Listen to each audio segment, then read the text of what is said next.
Hey guys, welcome to the shop. Today's showcase is kind of on a specialty gunsmithing tool. I don't know if you guys have seen one before, but it's bent scrapers. I make these out of chisels I don't really use anymore. And they're really nice because you can get in the inletting like so and really take a controlled bite scraping and get a very good wood to metal fit. Now for larger areas, I have this I made out of an old Baco chisel. Uh, you can't really get in there as deep, and the downside to it is you're kind of taking material off everywhere. Um, this is not as controlled and precise as this little guy, but because it's stiffer and thicker, you can take a lot more material off with it. And these are nice because scrapers are really, really great, at least for inletting, because you can fit everything so closely. Now, the downside to a chisel, let me grab a flat one. This is a small flat one. This one, you can't always control. These kind of follow the grain a little bit more. And what'll happen is you actually can see it here a little bit in the inletting where we have high and low spots.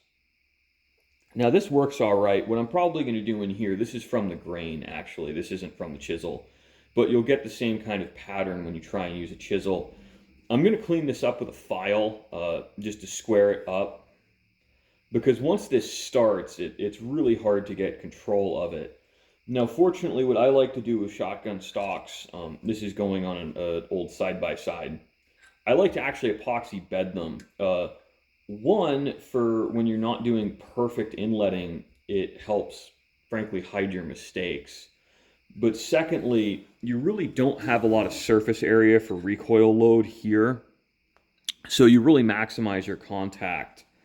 Because what I can do is I can share the recoil load here, I can share some recoil load here, and I can share the recoil load over this whole surface, which I think is really pretty important to avoid splitting stocks, frankly.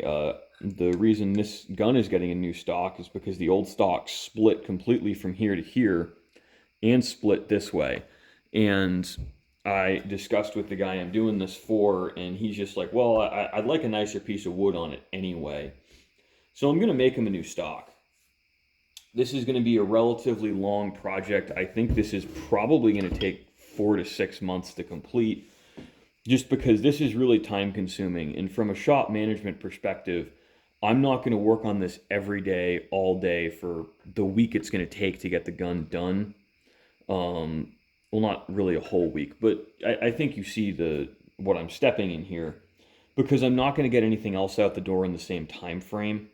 And since, frankly, my shop does more on the smaller job side, like 2 to 4 hour billable labor, um, this is going to be in the 30 to 40 hour billable labor. I don't want to lose out on my volume business just to complete the one job. And, that's kind of the business choice. It's how I run. I think the guys who specialize in these bigger jobs, they're going to push through start to finish. But that's not my shop. So, it's just different strokes for different folks. I know this looks really clubby right now, but I think it's going to look beautiful when I'm done. This has, you can already see the figure through the wax, which is nice. I think the grain on this is really going to pop. So thanks for watching, guys. I hope you enjoyed, and I hope this kind of gives you a wider view of the scope of work we do here. I know on YouTube I've really focused on the machining because it does fairly well with views, but we're going to branch out. We're going to see some other stuff and hopefully have some fun with it.